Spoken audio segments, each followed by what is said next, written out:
Donc, je vais passer la parole maintenant au deuxième présentateur de la session, qui est Victor de Sauge. Il a réalisé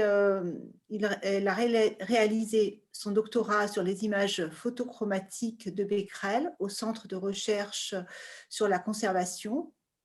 Et il réalise actuellement un postdoc au CICRP à Marseille sur la reconversion de pigments noircis par l'emploi d'un laser.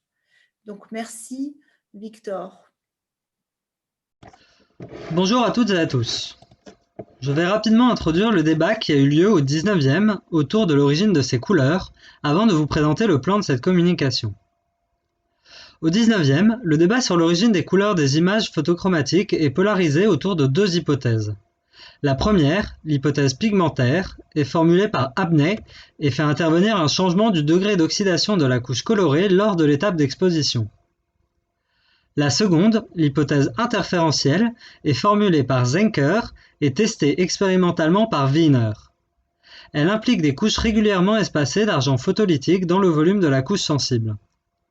Depuis la fin du 19e, ces deux hypothèses ont été très peu discutées, l'hypothèse interférentielle ayant été communément admise. En 2014, toutefois, deux laboratoires s'intéressent à la question, et tandis que Céline Dupont et al. Formulent une hypothèse faisant intervenir des complexes de cuivre colorés, le Centre de recherche sur la conservation commence à formuler une hypothèse plasmonique. Voici donc la démarche expérimentale que nous avons suivie lors de ma thèse et qui constitue le plan de cette présentation. Dans un premier temps, le procédé Becquerel a été répliqué en laboratoire en vue de réaliser des échantillons colorés que nous puissions analyser. Pour tester l'hypothèse pigmentaire, nous avons déterminé la composition chimique d'échantillons de différentes couleurs. Et pour tester l'hypothèse interférentielle, nous avons étudié la morphologie de ces échantillons en microscopie électronique, en vue plane et sur la tranche. Je ne mobiliserai aujourd'hui qu'une partie des résultats que nous avons obtenus, et je me concentrerai par la suite sur l'étude des nanoparticules présentes dans ces échantillons, qui nous a amenés à formuler l'hypothèse plasmonique. Le procédé comporte trois étapes. Premièrement, la préparation d'une plaque d'argent similaire à celles qui sont utilisées pour les daguerréotypes. La plaque peut être sensibilisée par l'une des deux méthodes décrites par Becquerel, que nous avons appelée la méthode électrochimique et la méthode par immersion. Les couches sensibles créées lors de cette étape sont roses plus ou moins claires et donnent une reproduction positive de la lumière incidente lors de l'étape d'exposition. Aucune étape de développement n'est requise. En laboratoire, nous avons utilisé des plaquettes de laiton plaqué argent qui, une fois sensibilisées, ont été exposées grâce à une lampe xénon équipée de filtres à bande passante étroite pour donner différentes couleurs. Pour étudier la composition chimique de ces échantillons, nous avons mis en œuvre plusieurs techniques d'analyse, dont l'HAX-PES au synchrotron soleil. Cette technique est semblable à l'XPS, X-Ray Photoemission Spectroscopy, mais utilise la source de rayons X plus intense et plus énergétique qu'est le rayonnement synchrotron. Nous avons donc mesuré les bandes de valence d'échantillons colorés que je vous présente ici comparées à celles de l'argent métallique. Nous avons constaté qu'elles sont similaires à celles du chlorure d'argent mesuré par Mason. Le léger décalage étant attribué à une différence d'épaisseur sensibilisée et à des effets de charge lors de la mesure, nous avons conclu que ces bandes de valence sont toutes similaires. Ces résultats sont en cohérence avec d'autres analyses en XPS de laboratoire et en spectroscopie d'absorption des rayons X. Ils montrent qu'il n'y a pas de différence de composition chimique entre les échantillons colorés et ils invalident donc l'hypothèse pigmentaire sur l'origine des couleurs. Afin de tester la seconde hypothèse, l'hypothèse interférentielle défendue par Zenker et Wiener, nous avons étudié la morphologie des couches sensibles et colorées. Pour cela, nous avons réalisé des échantillons dans lesquels la feuille d'argent a été intégralement sensibilisée par électrochimie, que nous avons étudié en microscopie électronique en transmission à balayage, ou STEM, ce qui permet d'obtenir de forts grandissements ainsi qu'un contraste chimique. Voici une vue à faible grandissement d'une couche sensibilisée colorée en bleu. À plus fort grandissement, nous avons constaté la présence de nanoparticules apparaissant plus claires, dont nous avons fait des cartographies EDX. De ces cartographies, nous avons déduit que les grains apparaissant en gris sont composés d'argent et de chlore, et que les nanoparticules apparaissant en blanc sont uniquement composées d'argent. Grâce aux résultats d'analyse chimique, nous avons donc attribué les grains de taille micrométrique à du chlorure d'argent et les nanoparticules de taille allant de 10 à 150 nanomètres à de l'argent métallique. Nous les avons étudiés et avons constaté que de très nombreuses nanoparticules mesurant moins de 50 nanomètres se localisent principalement dans les grains de chlorure d'argent, que quelques-unes plus grosses se situent en bord de grain et que de rares nanoparticules, de taille généralement inférieure à 10 nanomètres, se situent au joint de grain. Ces nanoparticules forment des cortèges dispersés dans le volume des couches sensibles et colorées, et non des plans d'argent photolytique régulièrement espacés comme postulé par Zenker. L'absence de structure périodique dans le volume des couches nous a donc conduit à invalider l'hypothèse interférentielle de Zenker et Wiener. L'étude des nanoparticules a toutefois révélé un fait intéressant. Nous nous sommes intéressés à leur distribution de taille, et notamment à la variation de distribution de taille par rapport à un échantillon sensible. Les quantités qui sont affichées sur ces histogrammes représentent donc l'apparition pour les quantités positives ou la disparition pour les quantités négatives de nanoparticules de différentes gammes de taille lors de l'étape d'exposition. Lors de l'exposition à la lumière bleue, une grande quantité de nanoparticules d'argent de taille inférieure à 40 nanomètres apparaissent. Lors de l'exposition à la lumière jaune, des nanoparticules de taille inférieure à 25 nanomètres apparaissent et des nanoparticules de taille comprise entre 25 et 50 nanomètres disparaissent.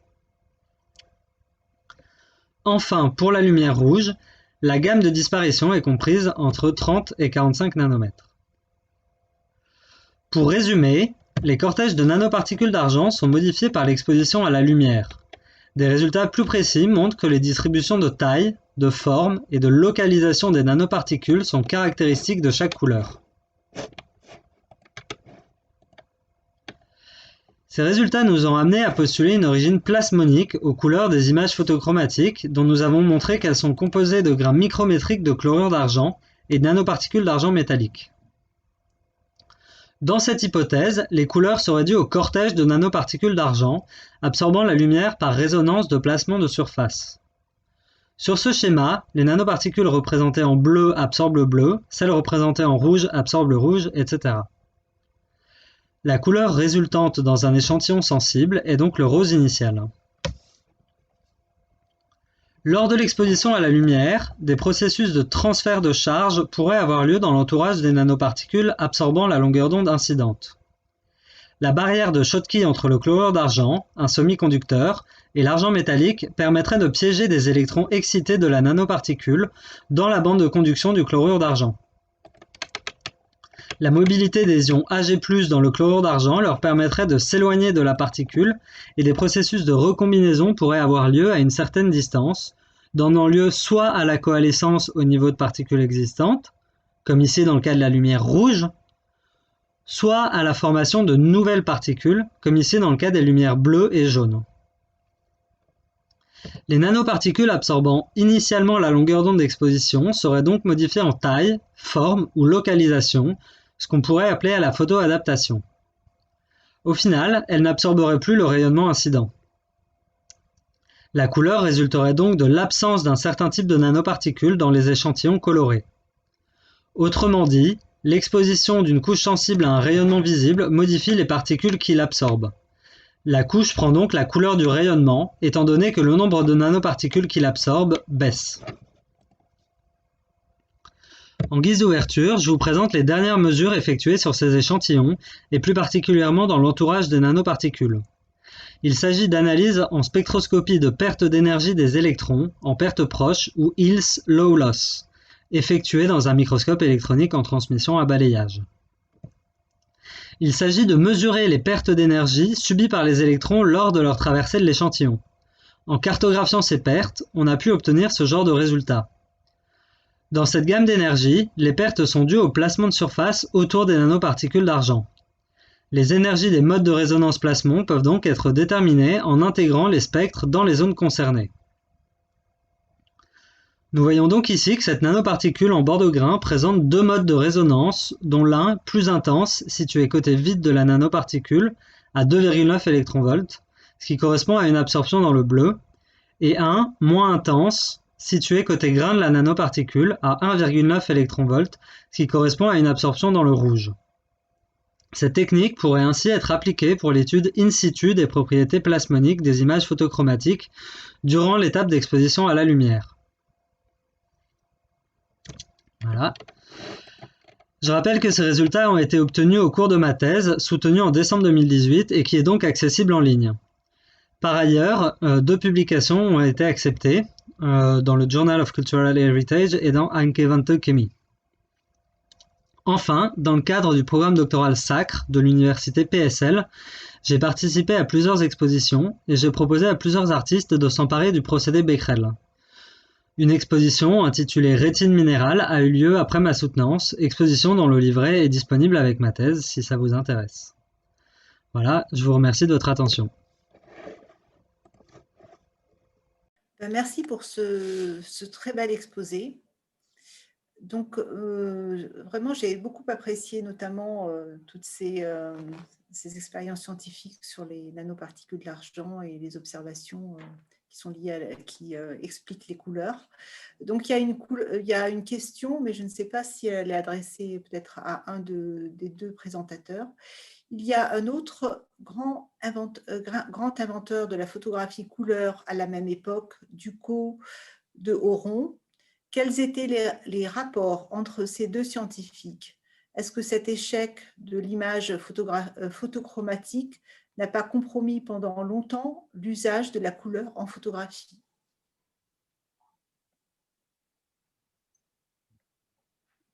Il n'y a pas de speaker.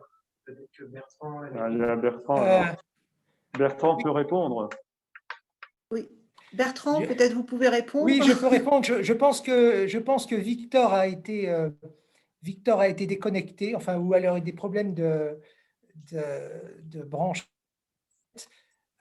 Oui, alors c'est une question intéressante qui demanderait des développements un petit peu plus longs. Évidemment, comme l'image couleur disponible, si vous voulez, forcément, ça a retardé son usage. Mais en même temps, ça a permis aux photographes de se familiariser avec la photographie noir et blanc et d'en exploiter toutes les possibilités. Donc,